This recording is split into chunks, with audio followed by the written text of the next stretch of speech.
Good morning friends. మన departmental training series లో ఇది నెక్స్ట్ వీడియో. ఇది డిపార్ట్మెంట్ ఎంప్లాయీస్ కే కాదు, సో సిస్టమ్ మీద పనిచేసే ప్రతి ఒక్కరికి ఇంపార్టెంటే. అది ఎస్పెషల్లీ ఎల్డర్లీ పీపుల్ కానీ రెగ్యులర్ గా సిస్టమ్ పైన పనిచేసే వాళ్ళు అందరికీ ఈ వీడియో ఇంపార్టెంట్. సో ఈ వీడియో పూర్తిగా చూడండి. Right. Why strong password matters అంటే, మీరు జనరల్ గా ఏదైనా పోర్టల్ కి కానీ సిస్టమ్ కి కానీ ఎక్కడైనా ఆన్లైన్ లో లాగిన్ అయ్యేటప్పుడు పాస్వర్డ్ అనేది ఎందుకు ఇంపార్టెంట్ అంటే, పాస్వర్డ్ అనేది ఇంటికి తాళం లాంటిది. అంటే మీరు ఎక్కడైనా యాక్సెస్ అనేది ఈజీగా పెట్టుకున్నారనుకోండి, రేపు హ్యాకర్ అనే వాళ్ళు వేరే వాళ్ళు మీ సిస్టమ్ లోకి ఈజీగా లాగిన్ అవ్వచ్చు. జనరల్ గా పెద్దవాళ్ళు పెట్టుకునే పాస్వర్డ్స్ ఏంటి, 1234 అనో లేకపోతే మన పేరు పిల్లల పేరు పెడతారు. అవి ఎందుకంటే గుర్తుంచుకోవడానికి, కానీ అవే మనకు రిస్క్ క్రియేట్ చేస్తాయి అనమాట. ఇక్కడ ఒక ఎగ్జాంపుల్ చూసుకుంటే, జాన్ అనే వ్యక్తి 1989 లో పుట్టాడు. జాన్ 1989 పాస్వర్డ్ పెట్టుకున్నారు ఈజీ లాగిన్ కి. సమస్య ఏంటంటే, ఇది గుర్తుంచుకోవడం ఎంత ఈజీనో అది వేరే వాళ్ళు హ్యాక్ చేయడం చాలా ఈజీ. సో చాలా అల్గారిథమ్స్ లో హ్యాకింగ్ చేయడానికి వాళ్ళు ఏం చేసే నార్మల్ పద్ధతి ఏంటంటే, మీ పేరు ఫోన్ నంబర్ అవన్నీ యూజ్ చేసి, మీ డేట్ ఆఫ్ బర్త్ యూజ్ చేసి ర్యాండమ్ గా ప్రోగ్రామ్ తో లాగిన్ చేస్తారు వాళ్ళు. సో ఆ terms and algorithm permutation combination లో ఒక పాస్వర్డ్ జనరేట్ అవుతుంది కదా, అది మీ సిస్టమ్ లోకి దూరడానికి, అంటే అనదరైజ్ యాక్సెస్ తీసుకోవడానికి ఉపయోగపడుతుంది. అలా కాకుండా పాస్వర్డ్ అనేది కొంచెం కాంప్లెక్స్ గా పెట్టుకోవాలి. ఇలా మరీ ఇంత కాకపోయినా కనీసం ఎవరు గెస్ చేయనంత విధంగా రాసుకొని ఎక్కడైనా ఇంట్లో మాన్యువల్ గా ఎక్కడైనా రాసి పెట్టుకోవడం మంచిది అనమాట. ఇది మీ సిస్టమ్ కాదు, మీ ఫైనాన్షియల్ డేటా లాస్ కాకుండా కాపాడుతుంది. సో స్ట్రాంగ్ పాస్వర్డ్ అనేది ఆఫీస్ సిస్టమ్స్ కానీ, మీ పర్సనల్ డేటా కానీ, గవర్నమెంట్ పోర్టల్స్ కానీ కాపాడుతుంది. వీక్ పాస్వర్డ్ అనేది మీకు హ్యాకింగ్ రిస్క్ ని పెంచుతుంది అనమాట. సో స్ట్రాంగ్ పాస్వర్డ్ ఎలా క్రియేట్ చేసుకోవాలి, కొంచెం పెద్ద పాస్వర్డ్ పెట్టుకోవాలి, upper case lower case numbers symbols ఇలా కాంబినేషన్ పెట్టుకోవాలి. జనరల్ గా ఇప్పుడు పోర్టల్స్ అట్లా మీకు ఈ కాంబినేషన్ లో పెట్టుకోమని మ్యాండేటరీ చేశాయి. కాకపోతే మీరు కూడా కొంచెం పర్ముటేషన్ కాంబినేషన్ లో కాంప్లెక్స్ గా పెట్టుకుంటే మీ సిస్టమ్ అనేది డేటా లాస్ కాకుండా కాపాడుతుంది. ఇంకో రాంగ్ పాస్వర్డ్ ఎగ్జాంపుల్ చూద్దాం. పాస్వర్డ్ ఏడిఏ ఎంసీ అని పెట్టుకున్నారు, అన్ని లోవర్ కేసులు ఉన్నాయి, నో యూనిక్ సింబల్స్ లేవు, నంబర్స్ లేవు. సో ఇది ఎవరైనా హ్యాక్ చేసే అవకాశం ఉంది. So strong password is required. Just ఇది ఒక ఎబో టేబుల్ అనేది ఒక సినారియో. మీ పాస్వర్డ్ లెంత్ ఎంత ఈజీగా ఉంటే, చిన్నగా ఉంటే, ఎంత ఈజీగా అది సూపర్ కంప్యూటర్ కానీ పీసీ విత్ జీపీ అంటే కొన్ని సిస్టమ్ ద్వారా ఎంత హ్యాక్ అవుతుంది అనేది ఒక ఎగ్జాంపుల్. ఒకటి చూడండి, 26 కార్డినాలిటీ ఉన్న 8 క్యారెక్టర్ ఒక పాస్వర్డ్ ఉంటే అది 0.00 మైక్రో సెకండ్ లోనే హ్యాక్ అయిపోయింది అనమాట. 20 క్యారెక్టర్స్ ఉన్న పాస్వర్డ్ కి ఇంత సంవత్సరాలు పడుతుంది. ఇది ఒక సినారియో మాత్రమే, చూడండి అనమాట. సో జనరల్ గా name, date of birth, mobile number, simple patterns, same password for అలా కూడా. అంటే చాలా మంది ఒకటే పాస్వర్డ్ అన్ని ఎక్కడ పోయినా అదే పాస్వర్డ్ వాడతారు. సో ఏదైనా సిస్టమ్ లో హ్యాక్ అయినప్పుడు అన్ని చోట్ల అదే పాస్వర్డ్ తో లాగిన్ చేసి చూస్తారు, అప్పుడు చాలా రిస్క్ అన్నమాట. సో సేమ్ పాస్వర్డ్ అనేది అన్ని చోట్ల వాడకుండా ట్రై చేయండి. సో సేమ్ పాస్వర్డ్ అనేది అన్ని చోట్ల వాడితే ఏమవుతుంది, అన్ని లింక్ అయిపోయి ఉంటాయి. అంటే ఇదే పాస్వర్డ్ తెలిస్తే మీ మొబైల్ యాక్సెస్ చేస్తారు, Facebook, Gmail, sales, purchase, Twitter, అన్ని చోట్ల యూట్యూబ్, అన్ని చోట్ల సేమ్ పాస్వర్డ్ పెట్టుకోవడం వల్ల ఒక్కసారి పాస్వర్డ్ చేస్తే ఇంకా మీ అన్ని అకౌంట్ లో హ్యాక్ చేసే అవకాశం ఉంటుంది. సో అన్ని వేరే పోర్టల్కి వేరే పాస్వర్డ్ యూజ్ చేయాలి. మరి గుర్తుండదు, ఎలా గుర్తుంచుకోవాలి, కాంప్లెక్స్ కదా అంటే ఎక్కడైనా ఫైల్లో రాసి పెట్టుకోవడం మంచిది. సో ఇవన్నీ ఎలా గుర్తుపెట్టుకోవాలి, కష్టం అంటే చాలా సిస్టమ్ లో పాస్వర్డ్ మేనేజర్స్ ఉంటాయి. అంటే మీ మొబైల్లో కూడా ఉంటాయి. సో ఆ పాస్వర్డ్ మేనేజర్ లో మీరు ఇలా సేవ్ చేసి పెట్టుకుంటే మీరు మీ మొబైల్ కానీ డెస్క్టాప్ నుంచి లాగిన్ అయ్యేటప్పుడు వీటి ద్వారా మీరు ఈజీగా లాగిన్ చేసుకోవచ్చు. సో పాస్వర్డ్ మేనేజర్ అనేది ఇలా పనిచేస్తుంది. సో మీరు ఇక్కడ లాగిన్ ఇట్లా మీ సిస్టమ్ లో సేవ్ చేసుకుంటే మీరు ఒక పోర్టల్ యూఆర్ఎల్ హిట్ చేయగానే అక్కడ లాగిన్ అయ్యేటప్పుడు సేవ్ అయింది అడుగుతుంది, దాన్ని పెట్టుకొని మీరు లాగిన్ చేసుకోవచ్చు. So what is password manager? Secures app that stores passwords, generate strong password, autofills login. మీరు లాగిన్ అయ్యేటప్పుడు యూజర్ నేమ్ పాస్వర్డ్ ని ఆటో లాగిన్ చేస్తుంది. పాపులర్ టూల్స్ అంటే Bitwarden, LastPass, one password. చాలా మొబైల్లో డిఫాల్ట్ పాస్వర్డ్ మేనేజర్స్ వస్తే వాడుకోవచ్చు. How it works? create one master password, save all other password. Inside, use autofill for login. You remember only one password. అంటే ఒక password manager కి మీరు strong password పెట్టుకుని గుర్తుపెట్టుకుంటే మిగతా పాస్వర్డ్స్ అనేవి అక్కడి నుంచి మీరు లాగిన్ చేసుకోవచ్చు. ఇంకా చాలా ముఖ్యమైన విషయం, మీరు చాలా మీ సైట్స్ కానీ పోర్టల్స్ కానీ జీమెయిల్ కి కానీ జనరల్ గా చేయాల్సిన ముఖ్య పని ఏంటంటే 2 స్టెప్ అథెంటికేషన్ పెట్టుకోవాలి. అంటే మీ యూజర్ నేమ్ పాస్వర్డ్ కొట్టిన తర్వాత ఓటీపీ ఏదైతే ఆప్షన్ ఉంటుందో అది చాలా క్రిటికల్, చాలా very good option to protect your data. ఎందుకంటే ఎవరైనా మీ పాస్వర్డ్ అన్ఫార్చునేట్ గా హ్యాక్ చేసినా if they try to login మీకు ఓటీపీ వస్తుంది. సో వాళ్ళు ఏం చేయలేరు అనమాట. ఎట్టి పరిస్థితుల్లో మీ సైట్ కి లాగిన్ చేసే అవకాశం ఉంటుంది కాబట్టి మీ డేటా చాలా సెక్యూర్ గా ఉంటుంది. అంటే ఎనేబుల్ 2 ఫ్యాక్టర్ అథెంటికేషన్ అని జీమెయిల్ వాటిలలో ఉంటుంది. సో మీరు అది లాగిన్ చేసుకుంటే పాస్వర్డ్ లీక్ అయినా అకౌంట్ సేఫ్ ఉంటుంది. So common mistakes to avoid అంటే రైటింగ్ పాస్వర్డ్ పేపర్ అంటే ఏ పేపర్ మీద అది కాదు, మీ ఇంట్లో ఒక డైరీలో రాసి పెట్టుకుంటే మంచిది. అది షేరింగ్ పాస్వర్డ్ ఎప్పుడు వేరే వాళ్ళతో వాట్సాప్ లో కానీ అక్కడ షేర్ చేయొద్దు. Saving password in browser without protection. Browser లో మీ ఆఫీస్ లో మీరు ఆటో లాగిన్ పెట్టేసి దానికి పాస్వర్డ్ మేనేజర్ కి పాస్వర్డ్ పెట్టలేదు అనుకోండి, ఎవరైనా మీరు లేనప్పుడు వచ్చి మీ జీమెయిల్ కానీ మీ పోర్టల్స్ కానీ లాగిన్ అయ్యే అవకాశం ఉంటుంది. సో ఇంకోటి, యూజింగ్ సేమ్ పాస్వర్డ్ ఎవ్రీవేర్ అనేది అవాయిడ్ చేయండి. Best practices for office use, different passwords వాడండి, పాస్వర్డ్ పీరియాడికల్ గా మార్చాలి, logout from shared computers, use official device only. అంటే మీరు వాట్సాప్ వెబ్ అనేది ఎగ్జాంపుల్ చెప్తాను. ఒక షేర్డ్ మీరు ట్రైనింగ్ తీసుకుంటున్నారు, అటెండ్ అవుతున్నారు, ఒక గెస్ట్ రూమ్ లో మీటింగ్ రూమ్ లో వెళ్ళి మీరు లాగిన్ అయ్యారు. మీటింగ్ అయ్యాక మీరు కంపల్సరీ దాన్ని లాగౌట్ చేసి వెళ్ళాలి, లేకపోతే చాలా మీరు ప్రైవసీ లాస్ అయ్యే డేంజర్ ఉందన్నమాట. రైట్. మన వీడియోలో next concept what is fishing email. Fishing email అంటే మిమ్మల్ని ట్రాప్ చేయడం. అంటే మనం ఫిషింగ్ అని చూస్తాం కదా, గాలం వేయడం అని అంటారు తెలుగులో. మీకు ఎగ్జాంపుల్ మీ బ్యాంక్ అకౌంట్ నుంచి ఈమెయిల్ వచ్చినట్టు మెయిల్ వస్తుంది, కాకపోతే అది పంపించేది స్పామర్ అనమాట. సో మీకు చూడడానికి అది అఫీషియల్ ఈమెయిల్ లానే ఉంటుంది, కాకపోతే దాంట్లో మీరు చూడండి ఇక్కడ వెరిఫై helper.exe అని ఒక ఫైల్ ఉంది చూడండి, అది వైరస్ అనమాట. మీరు ఆ లింక్ ని క్లిక్ చేస్తే వాళ్ళు మీ డేటాని హ్యాక్ చేసే ప్రమాదం ఉంటుంది. సో వాళ్ళు పాస్వర్డ్ వాటిలో కొన్ని మ్యాలిషియస్ లింక్స్ పంపిస్తారు, లింక్స్ కూడా సరిగ్గా ఉండవు. అకౌంట్ ఈ లింక్ చూడండి, account.realbank1234.com అన్నట్టుంది. సో వీటిలలో మీరు డేటా కానీ మీ పాస్వర్డ్ చేంజ్ చేయడానికి కానీ ట్రై చేస్తే మీ అకౌంట్ హ్యాక్ అవుతుంది. సో సో ఇంకో రకమైన ఈమెయిల్, ఒక ఎంప్లాయీకి వాళ్ళ హెడ్ ఆఫీస్ నుంచి ఒక ఆఫీసర్ నుంచి మెయిల్ వచ్చింది, నేను ఇట్లా అర్జెంట్ బిజీగా ఉన్నాను, మీరు ఆ ఇన్వాయిస్ కి సంబంధించిన పేమెంట్ రిలీజ్ చేయమని వచ్చింది. సో ఇలాంటివి కూడా రిస్క్ అనమాట. సో మీకు ఏమి ఈమెయిల్ వచ్చినా ఇమీడియట్ గా మీరు పేమెంట్లు చేయడం కానీ మెయిల్ సరిగ్గా చూసుకోకుండా వాటి మీద ప్రాసెస్ చేయడం అనేది పెద్ద ఇష్యూస్ కి దారి తీయవచ్చు. సో ఫిషింగ్ ఈమెయిల్స్ అంటే ఏంది, బ్యాంక్ కానీ గవర్నమెంట్ నుంచి కొన్నిసార్లు ఈ మధ్య డిజిటల్ అరెస్ట్ మీరు అవుతున్నారు, కొన్ని రోజులు మీ బ్యాంక్ అకౌంట్ కానీ కాసేపు మీ మొబైల్ కానీ వాడొద్దు అన్న ఇష్యూస్ వస్తున్నాయి, కాబట్టి అలాంటి టైంలో కూడా వాటిని మీరు నమ్మవద్దు. సో మీరు ఇక్కడ ఒక స్పామ్ మెయిల్ ని జాగ్రత్త చూసిస్తే ఇక్కడ నంబర్ వేసుకున్నాం, ఇష్యూస్ ఏందో చెప్తా నేను. 1 2 3 4 ఇక్కడ 5 6 7 పాయింట్ గుర్తుపెట్టుకోండి. దీంట్లో ఇష్యూ ఏంటంటే point number 1, generic greetings or no greeting at all. Sir madam అంటే ఇట్లా రావద్దు, జనరల్ గా మన అకౌంట్ నెంబర్ తో కానీ మన నేమ్ తో కానీ రావాలి. 2, పర్సనల్ ఇన్ఫర్మేషన్ మెయిల్లో అడుగుతున్నారు, ఇక్కడ spam. Button with hyper links to unfamiliar web pages, అంటే మనకు సంబంధం లేని వెబ్ పేజ్ కి హైపర్ లింక్ పోతుంది. 4th, unsolicited attachments. So unsolicited attachments అనేవి సరిగ్గా లేవు. Next, from email address is not official. From address మీరు చూస్తే manager.fake.co.com ఇట్లా వచ్చిందన్నమాట, not address. Hover mouse to reveal misleading hyper links, అంటే 6th పాయింట్ మీరు చూసుకుంటే ఇక్కడ చూడండి, అక్కడ జస్ట్ మీరు మౌస్ ని తీసుకెళ్తే ఏదో డమ్మీ పేజ్ కి తీసుకెళ్తుంది, స్పెల్లింగ్ అండ్ గ్రామర్ మిస్టేక్స్ కూడా ఉన్నాయి. సో ఇలాంటివన్నీ స్పామ్ మెసేజ్ అని మనం ఒక అంచనాకి రావచ్చు. స్పామ్ మెయిల్ కి సంబంధించిన ఇంకో ఇష్యూ ఏంటంటే వాటిలో అర్జెన్సీ అనమాట.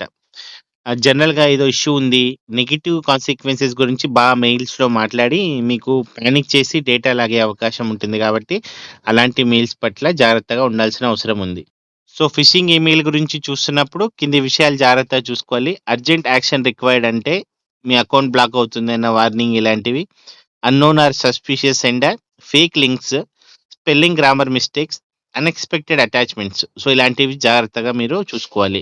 ఇలాంటి ఏమైనా ఇష్యూస్ ఉంటే మీరు అది స్పామర్ అవ్వొచ్చని జాగ్రత్త పడాలి.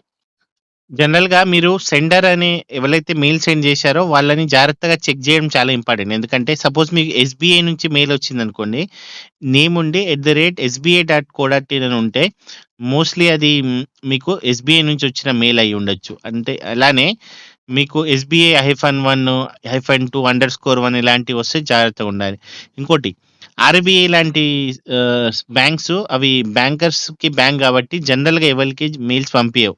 సో, ఆర్‌బీఐ ఇలాంటి వాటిలో గాని గవర్నమెంట్స్ నుంచి వస్తే కొంచెం మీరు ఏదైనా రిప్లై ఇచ్చే ముందు ఒక ఎక్స్‌పర్ట్స్‌ని అడిగి ఇలాంటి వాటికి రిప్లై ఇవ్వచ్చా లేదా అసలు జెన్యూనిటీ మీకు అర్థం కాకపోయినా కొంచెం క్లారిటీగా తెలుసుకొని ప్రొసీడ్ అవ్వాల్సిన అవసరం ఉంది.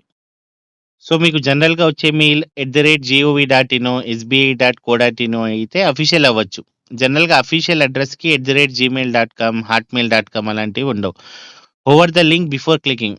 క్లిక్ చేసే ముందు దాని మీద మౌస్ తీసుకెళ్తే అసలు వాళ్ళు చూపించిన జస్ట్ మీకెలా వస్తుంది, for more information click here అంటారు గానీ, దాని వెనకాల హైపర్ లింక్ ఉంటుంది. అది ఏ సైట్‌కైనా లీడ్ చేయొచ్చు కాబట్టి మౌస్‌ని హోవర్ చేసి చూసుకోవాలి.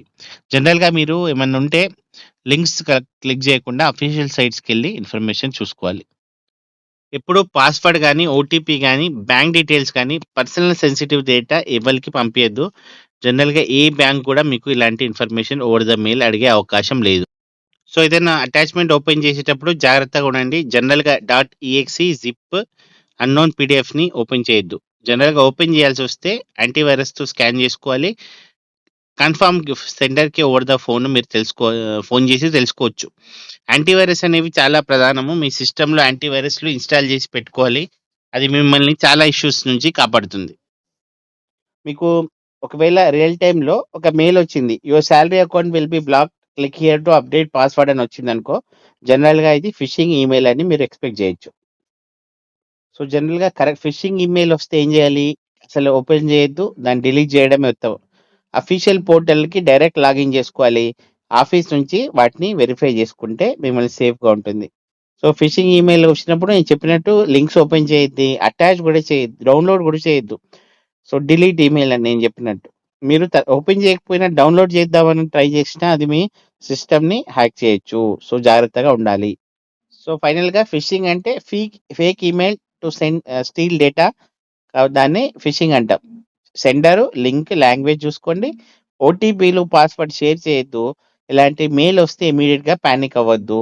సస్పీషియస్ ఈమెయిల్స్‌ని మీరు కొంచెం జాగ్రత్తగా హ్యాండిల్ చేసుకోవాలి.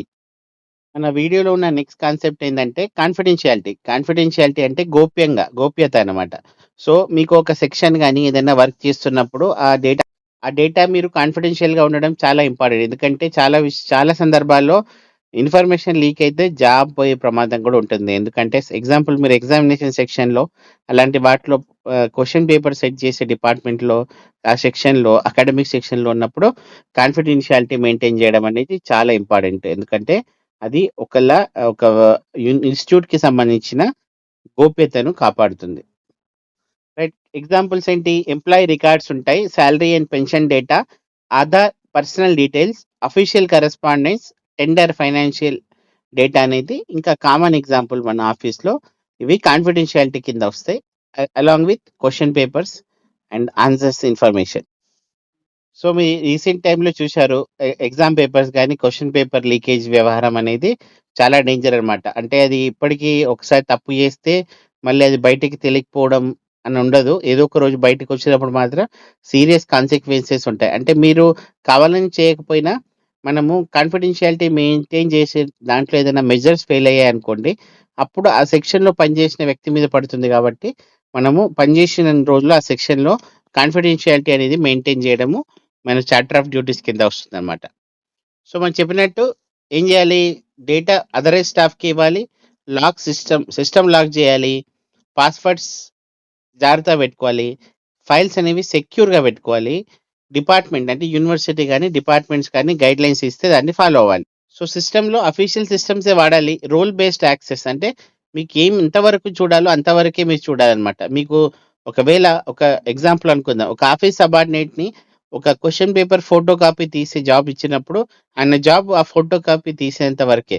కానీ అతను కొంచెం ఓవర్ ఎక్సైట్‌మెంట్ అయ్యి ఆ క్వెషన్ చూషినా సరే అది మనకు ఇష్యూ కిందనే అన్నమాట. సో, రోల్ బేస్డ్ యాక్సెస్ అనేది చాలా ఇంపార్టెంట్.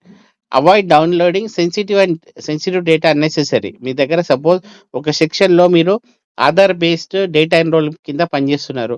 సో, మీకు అవసరం లేకపోయినా డౌన్‌లోడ్ చేసి మీ డౌన్‌లోడ్స్‌లో పెడితే రేపు ఎవరైనా వచ్చి ఆ డేటా తీసుకెళ్ళిపోతే మీరు ఇండైరెక్ట్‌గా వాళ్ళకి హెల్ప్ చేయాలన్న చేశారు అన్న కాన్సిక్వెన్సెస్ మీరు ఫేస్ చేయాల్సి వస్తుంది. ఇప్పుడు ఫిజికల్ కాపీస్ గురించి చూద్దాం. ఫిజికల్ ఫైల్స్ లాక్డ్ అంటే అల్మారాలో వాటిలో లాక్ చేసి పెట్టుకోవాలి. Especially confidential data. మీ డెస్క్ పైన వదిలేయడమో, కీస్ అనేవి అందరికి అవైలబుల్‌గా పెట్టడం అనేది ఇష్యూ. సో, చాలా ఇంకా ఇంపార్టెంట్ ఏందంటే మీ సిస్టమ్‌ని కానీ, మీ అల్మారాస్ లాంటివి కాన్ఫిడెన్షియల్ డేటా ఉంటే దాని మీద కాన్ఫిడెన్షియల్ అని రాసి పెట్టాలి. అదొక మార్కింగ్ అనమాట. రేపేమైనా ఇష్యూ అయితే మీరు మెజర్ తీసుకున్నారని చెప్పడానికైనా ఉంటుంది. ఒకవేళ అవసరం లేని పేపర్స్ కూడా షెడ్డింగ్ లాంటివి అంటే ప్రాపర్‌గా ఏదో ఫోల్డ్ చేసి పారేయడం గాని అలాంటివి కాకుండా వాటిని ప్రాపర్‌గా షెడ్ చేసేస్తే మీ దగ్గర అలాంటి టూల్స్ లేకపోయినా సపోజ్ మీరు ఒక యూనివర్సిటీలో క్వెషన్ పేపర్ ఫోటో కాపీ తీసే డిపార్ట్మెంట్‌లో ఉన్నారనుకోండి. కాపీస్ చేస్తున్నారు మీరు. అయితే జిరాక్స్ ఫోటో కాపీ సరిగ్గా రాలేదు. సో, వాటిని డెస్ట్రాయ్ చేయాలన్నా మీ కన్సర్న్ ఆఫీసర్‌కి చెప్పి ప్రాపర్ వేలో డెస్ట్రాయ్ చేయాలే గానీ దాన్ని ఫోల్డ్ చేసి రేపు డస్ట్‌బిన్‌లో పడేస్తే అది బయటికెళ్ళినప్పుడు అది మీ మీద లీగల్ ఇష్యూస్ కింద వస్తుంది కాబట్టి you got to be little careful. So, professional responsibility ఏంటి? Maintain secrecy even after office hours. అంటే ఆఫీస్ అవర్స్ అయిపోయిన తర్వాత కూడా మీరు కాన్ఫిడెన్షియల్ మ్యాటర్స్ డిస్కస్ చేయొద్దు. డిపార్ట్మెంటల్ గైడ్‌లైన్స్ అనేవి అది స్పెసిఫిక్‌గా ఆఫీస్ టు ఆఫీస్ ఉంటాయి కాబట్టి వాటిని ఫాలో అవ్వాలి. మీరు చేసే మీ వర్క్‌కి మీరు అకౌంటబిలిటీ తీసుకోవాల్సిన అవసరం ఉంటుంది. సో, ఇక్కడ సేఫ్ హ్యాండ్లింగ్, కాన్ఫిడెన్షియాలిటీ రెండు ఎందుకు ఇంపార్టెంట్ అంటే సిటిజన్ అంటే మీరు సపోజ్ ఏదైనా ఆఫీస్‌లో పనిచేస్తుంటే వాళ్ళ ప్రైవసీ ఇంపార్టెంట్. అంటే ఒక ఆఫీస్‌లో స్టూడెంట్స్ డేటా ఉందనుకోండి. ఆ డేటా లీక్ అయినా సరే పబ్లిక్ ట్రస్ట్ అనేది బ్రేక్ అవుతుంది. వాటిని ఫ్రాడ్ చేసుకుంటే పెద్ద ఇష్యూస్ వస్తాయి. లీగల్ కంప్లెయిన్సెస్ కూడా ఉంటాయి. కొన్నిసార్లు పేపర్ లీక్ అయింది అంటే దాంట్లో ఇన్వాల్వ్ అయిన అందరి మీద కేస్ బుక్ అవ్వచ్చు. ఇన్వెస్టిగేషన్స్ అవ్వచ్చు. సో, అన్నెసెసరీ మెంటల్ హెరాస్మెంట్ ఉంటుంది కాబట్టి సో, మీరు చాలా జాగ్రత్తగా కాన్ఫిడెన్షియాలిటీ మీరు మెయింటైన్ చేయాల్సిన అవసరం ఉంది. సో, ఎలాంటి డేటా మెయింటైన్ చేయాలి కాన్ఫిడెన్షియాలిటీ అంటే ఇది మీరు పనిచేస్తున్న డిపార్ట్మెంట్ పైన స్పెసిఫిక్‌గా డిపెండ్ అయి ఉంటుంది. ఇప్పుడు ఆధార్ ఎన్రోల్‌మెంట్ ఆఫీస్ అనుకోండి. అక్కడ ఆధార్ ఐడీ డీటెయిల్స్, బ్యాంక్స్ అయితే బ్యాంక్ అకౌంట్ ఇన్ఫర్మేషన్, అడ్రెసెస్ గాని, మీ జనరల్ ఆఫీస్‌లో income tax eligibility details, application forms, question papers ఇవన్నీ సెన్సిటివ్ డేటా కింద వస్తాయి. సో, మీరు అవాయిడ్ చేయాల్సింది ఏంటి? Access data without permission. మీరు ఆ సెక్షన్‌లో ఉన్న మీకు అవసరం లేని డేటా మీరు యాక్సెస్ చేస్తే మీరు ఆ డేటా తీసుకోవడానికి అటెంప్ట్ చేశారు అన్న అభియోగం వచ్చినా ప్రాబ్లమ్ అవుతుంది. సో, మీకు అథారిటీ ఎంతవరకు ఉందో అంతవరకే పనిచేయాలి గానీ, ఒక ఆఫీసర్ అంటే ఇన్‌చార్జ్ ఒక ఆఫీసర్ ఆ సెక్షన్‌కి ఉన్నప్పుడు తనకు తెలియకుండా అసలు మనం మామూలుగా అడిషనల్ వర్క్ చేయడానికి కూడా ట్రై చేయొద్దు. అనదరైజ్డ్ పర్సన్ ఒక వ్యక్తి వచ్చి ఫలానా ఆఫీసర్ డేటా షేర్ చేయమన్నారు అని చెప్పినా సరే, మీరు రిటెన్ అప్రూవల్ లేకుండా ఏ డేటా షేర్ చేయొద్దు. పర్సనల్ డివైసెస్‌లో పెన్ డ్రైవ్‌లో అంటే ఆఫీస్ డేటా మనము ఇష్టం వచ్చినట్టు పెట్టుకోవద్దు. అవసరం ఉన్నా పెట్టుకున్నా దానికి లాక్స్ పెట్టుకొని, పిన్స్ పెట్టుకొని, సేఫ్టీ లాగిన్స్ పెట్టుకుంటే రేపు ఇష్యూస్ కాకుండా ఉంటుంది. సో, డేటా షేరింగ్ మీరు హెడ్ ఆఫీస్‌కి ఎక్కడైనా పంపిస్తున్నా ఒక డేటాని కవరింగ్ లెటర్ అనేది చాలా ఇంపార్టెంట్. అంటే కవరింగ్ లెటర్ ఏం చేస్తదంటే మీరు అథరైజ్డ్ అప్రూవల్ ద్వారా పంపిస్తున్నారన్నది ప్రూఫ్ అన్నమాట. మీరు ఒక సబార్డినేట్ అయితే మీ ఆఫీసర్ పర్మిషన్‌తో మీరు పంపిస్తున్నారని ఒక ప్రూఫ్. అఫీషియల్ ఈమెయిల్ పోర్టల్ ద్వారానే పంపించాలి. ఇంకా ప్రాపర్ అథరైజేషన్ నేను చెప్పినట్టు ప్రాపర్ ఛానెల్ ద్వారా పంపియాలి. సో, ఏం అవాయిడ్ చేయాలి? వాట్సాప్‌లలో వీటిలలో జస్ట్ వాట్సాప్ చేసేయడం, వితౌట్ పర్మిషన్ పంపియడం అనేది కొంచెం జాగ్రత్తగా చూసుకోవాలి. సో, జనరల్‌గా మీకు అనిపించింది డేటా లీక్ అయినట్టు మీ ప్రమేయం లేకుండానో బై యాక్సిడెంటో అయితే మీరేం చేయాలి? హైయర్ అథారిటీస్‌ని ఇమ్మీడియేట్‌గా ఇన్ఫార్మ్ చేయాలి. అంటే మీరు కొంచెం అట్‌లీస్ట్ ప్రొయాక్టివ్‌గా ఉన్నారు అన్న విషయం కూడా రేపు ఇష్యూ అయినా మీరు సేఫ్ అయ్యే అవకాశం ఉంది గానీ, ఒకవేళ మీరు అక్కడే ఊరుకున్నారంటే రేపు పెద్ద ఇష్యూ అయినప్పుడు మీ పైన లీగల్ యాక్షనో, లేకపోతే డిసిప్లినరీ యాక్షనో తీసుకోకుండా కొంచెం మీరు అవాయిడ్ చేసుకునే అవకాశమైనా ఉంటుంది కాబట్టి ఎప్పుడైనా డేటా కాంప్రమైజ్ అయితే మీ హైయర్ అథారిటీని ఇమ్మీడియేట్‌గా ఇన్ఫార్మ్ చేసి ప్రివెంటివ్ మెజర్స్ ఫాలో అవ్వడం important. Right. Key laws and policies అంటే ఎలాంటి డేటా ఎవరికి ఇవ్వాలి అన్న యాక్ట్స్ కూడా ఉన్నాయి. Digital personal data protection act 2023 వచ్చింది. ఆర్టీఐ 2005 వచ్చింది. అఫీషియల్ సీక్రెట్ యాక్ట్స్ అనేది 1923. అంటే ఈ చట్టాల ద్వారా కూడా యాక్షన్ తీసుకునే అవకాశం ఉంటుందన్నమాట. ఇంకోటి ఆర్టీఐ కూడా ఇంపార్టెంటే. ఆర్టీఐలో ఒక వ్యక్తి ఇన్ఫర్మేషన్ అడిగారంటే ఏ ఇన్ఫర్మేషన్ అంటే అన్ని ఇవ్వడానికి లేదు. సో అది డేటా ప్రైవసీ కింద వస్తే మీరు దాన్ని అవాయిడ్ చేయొచ్చు. సో అలాంటి రూల్స్ అన్ని మనకు తెలిసి ఉండాలి. సో నేను చెప్పినట్టు ఆర్టీఐ అనేది ట్రాన్స్పరెన్సీ, డేటా ప్రొటెక్షన్ అని డేటా ప్రొటెక్షన్, కాన్ఫిడెన్షియాలిటీ కాబట్టి అవి 2 మీరు బ్యాలెన్స్ చేయాల్సిన అవసరం ఉంది. సో జనరల్‌గా డేటా క్రియేట్ చేస్తాం, దాన్ని స్టోర్ చేస్తాం, యూజ్ చేసి షేర్ చేస్తాం, ఆర్కైవ్ చేస్తాం, అవసరం లేకపోతే డిస్ట్రాయ్ చేస్తాం. ఈ ఫ్లో ఉంది కదా! ఈ ఫ్లో అనేది ఒక ప్రాపర్ గైడ్‌లైన్స్‌లో ఒక ఫ్రేమ్‌లో మూవ్ అయితే ఎవరికీ ఆఫీస్ ఎన్వైర్న్‌మెంట్‌లో ఇబ్బంది రాకుండా ఉంటుంది. సో మనం ఫైనల్‌గా కంక్లూడ్ చేస్తే డేటా ప్రొటెక్షన్ అనేది legal plus ethical duty. Principles follow అవ్వాలి. Minimal data, secure handling, authorize sharing. So ఇంకా రూల్స్ లాంటివి digital personal data protection act 2023 లాంటివి ఆర్టీఐ అనే వాటిని మనం గైడ్‌లైన్స్ కంపల్సరీ ఫాలో అవ్వాలి. At the same time we have to maintain the data protection rules also. ఓకేనా? So ఇదండి మన ఒక detailing video on my departmental test in office automation and associate software. So ఇది video చేయడానికి చాలా కష్టమైంది data collect చేయడం కాబట్టి please kindly do appreciate my work. ఇంకెవరైతే డిపార్ట్మెంటల్ ఎగ్జామ్‌కి ప్రిపేర్ అవుతారో మళ్ళీ జనరల్ పీపుల్‌కి కూడా హెల్ప్‌ఫుల్. అందరికీ షేర్ చేయండి. అలానే please stay tune for my next video. Thank you very much.